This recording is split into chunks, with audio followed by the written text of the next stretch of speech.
బలమైన తర్వాత మీకెందుకు బలం ఇయ్యరు పార్టీ అని చెప్పానంటే, నేను అదే చెప్తున్నా కదా! 18లో నేను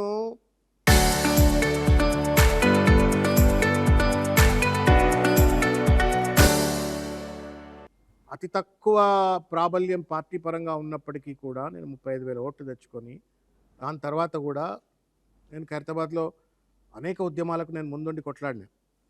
ఐ థింక్ ఎంటైర్ హైదరాబాద్‌లో కాంగ్రెస్ తరపు నుండి డివిజన్ ప్రెసిడెంట్‌లను అపాయింట్ చేసుకుంది నేనే. కాంగ్రెస్ తరపు నుండి కార్పొరేటర్లు కొట్లాడి నేను ఎవరికి టికెట్లు ఇయ్యాలంటే వాళ్ళకి ఇయ్యాలని చెప్పని ఓడిపోవచ్చు. మేము 6 కార్పొరేటర్లు పోటీ చేస్తే 6కి 6 ఓడిపోవచ్చు. బట్ ఓడిపోయినంత మాత్రాన నువ్వు పోటీకి పనికిరావు, నువ్వు పోటీ చేయొద్దు. అరే నేను ఎందుకు చేయొద్దో నాకు చెప్పు సమాధానం. But you can't decide my fate.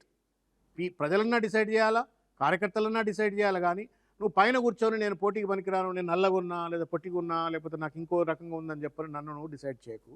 ఒకవేళ కనుక సైంటిఫిక్గా సర్వేలో ఇంకేదన్నా వస్తే నేను కనుక పార్టీకి నా వల్ల నష్టమైతే నేనే వెనకపోతా. నాకు ఆ మోడెస్టీ ఉందండి. ఒకవేళ నిజంగానే నేను క్షేత్రంలో గెలవలేని పక్షం ఉంటే మొండిగా పోయి మూర్ఖుడిగా పోయి నిలబడి మొత్తం డిపాజిట్లు కోల్పోయి ఓడిపోతే నా వల్ల దానివల్ల నాకు నష్టం, నా ఇమేజ్కి నష్టం, పార్టీకి కూడా నష్టమే కదా. అంటే కాంగ్రెస్ పార్టీలో చాలా మంది ఓటమి చెందిన వాళ్ళు మళ్ళీ పోటీ చేసిరు. రేవంత్ రెడ్డి కూడా ఓడిపోయిండు. నేను అదే అంటున్నా. నన్ను ఏమంటాడు ఆయన ఒక ఇంటర్వ్యూలో, ఒకటి దాసు ఎందుకోసం మిమ్మల్ని అక్కడ టార్గెట్ చేసిరు అంటే సన్నిహితుడు రోహిన్ రెడ్డి కోసం మిమ్మల్ని పొలిటికల్ గా. పాపం రోహిన్ రెడ్డి కూడా ఏం చేయలే కదా సార్. రోహిన్ రెడ్డి పాపం ఎంబడి తిరుగుతున్నాడు.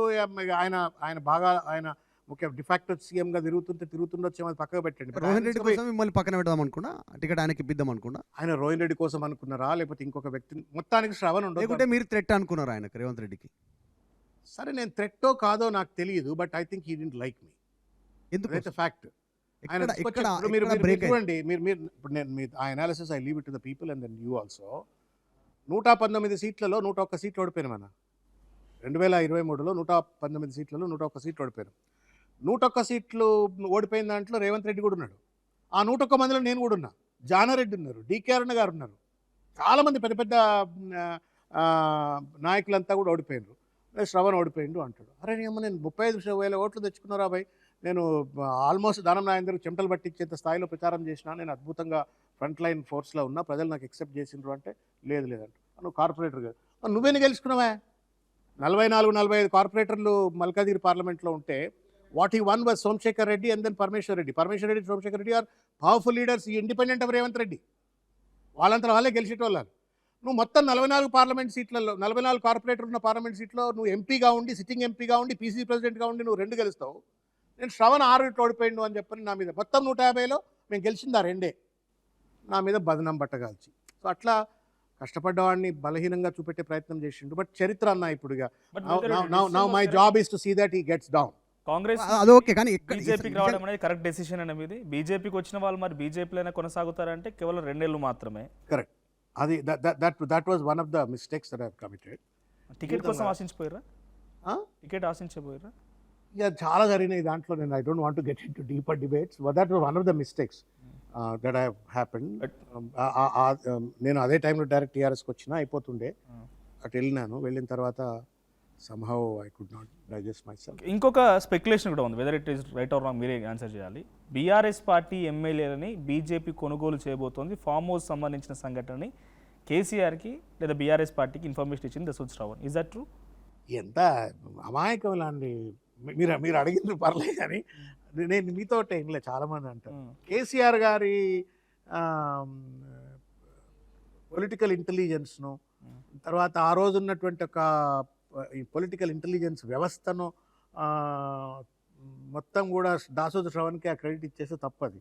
నెంబర్ వన్ నేను జాయిన్ అయిన తెల్లారి నేను ఇమీడియట్గా మునుగోడుకి వెళ్ళిపోయి నేను ప్రచారం చేసి వచ్చి రవీంద్రరావు గారు వరంగల్ జిల్లా అధ్యక్షుడు ఎమ్మెల్సీ గారు ఉన్నారు కదా, వారు ఉన్న దగ్గర నేనున్నా. టీవీలో స్క్రోలింగ్ వస్తుంది, స్క్రోలింగ్ అండ్ దెన్ ఇదంతా వస్తుంది. నాకు షాకే అప్పుడు. కాబట్టి అది అర్థం లేనటువంటి ఆర్గ్యుమెంట్ అండి. నెక్స్ట్ ప్రజాక్షేత్రంలో పోటీ చేయాల్సి వస్తే దాసోజు శ్రవణ్ ఎమ్మెల్సీగా కాకుండా, అంటే ఇప్పటివరకు ప్రజాక్షేత్రంలో పోటీ చేసి ఓటమి చెందారు, ఎక్కడ కూడా దాని అదృష్టాన్ని పరీక్షించుకున్నటువంటి పాపం లేదు.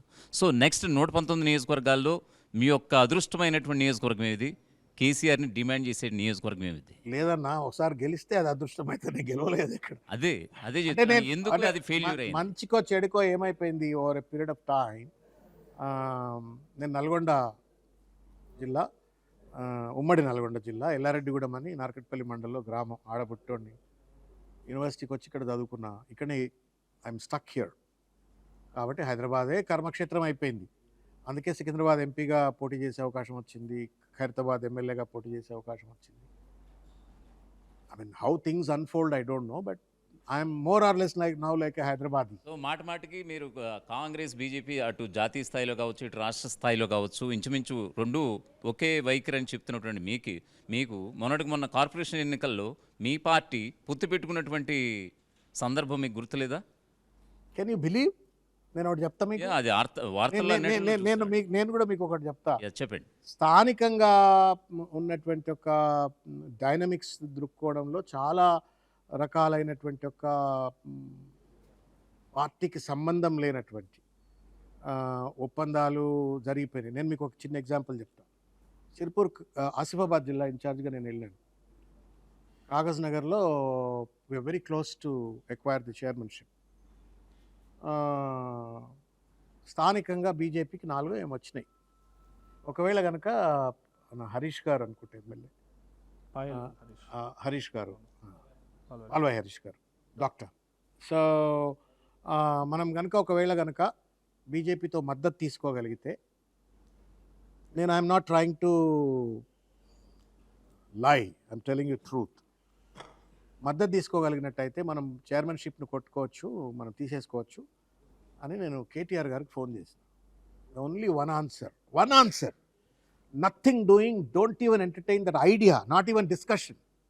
Don't entertain that idea of talking to BJP. ఒక మున్సిపల్ చైర్మన్ వస్తే వస్తుంది, పోతే పోతుంది, కానీ చేయకండి అన్నారు. కానీ ఇస్నాపూర్ అయితే ఐఎమ్ కమింగ్ టు దట్. అయితే అధిష్టానానికి సంబంధం లేకుండా క్షేత్రస్థాయిలో జరిగితే జరిగి ఉండవచ్చు కాక, నేను ఐఎమ్ నాట్ డినైయింగ్. నెంబర్ 1, ఇదే కాగజ్ నగర్లో రాహుల్ గాంధీ పార్టీ, నరేంద్ర మోడీ పార్టీ రెండు కలిసిపోయినాయి. BJP and Congress have joint together and then mayor, municipal chairman and deputy chairman వాళ్ళు తీసేసుకున్నారు. సో ఇవి కొంత అన్హోలీ నెక్సెస్. ఇది అంటే ఐడియాలజికల్ బేసిస్కి వ్యతిరేకంగా అన్ని రాజకీయ పార్టీలో జరుగుతున్న వైపరీత్యాలు ఇవి. చరిత్ర సృష్టించినోడు ఇప్పుడు ఆ చరిత్రని తిరగరాయబోతున్నాడు. అబద్ధాల గోడల్ని బద్దలు కొట్టి నిజాలను రాగా మీ ముందుంచబోతున్నాడు. నిజమైన వార్తల కోసం వెంటనే డౌన్లోడ్ చేసుకోండి రా యాప్ని.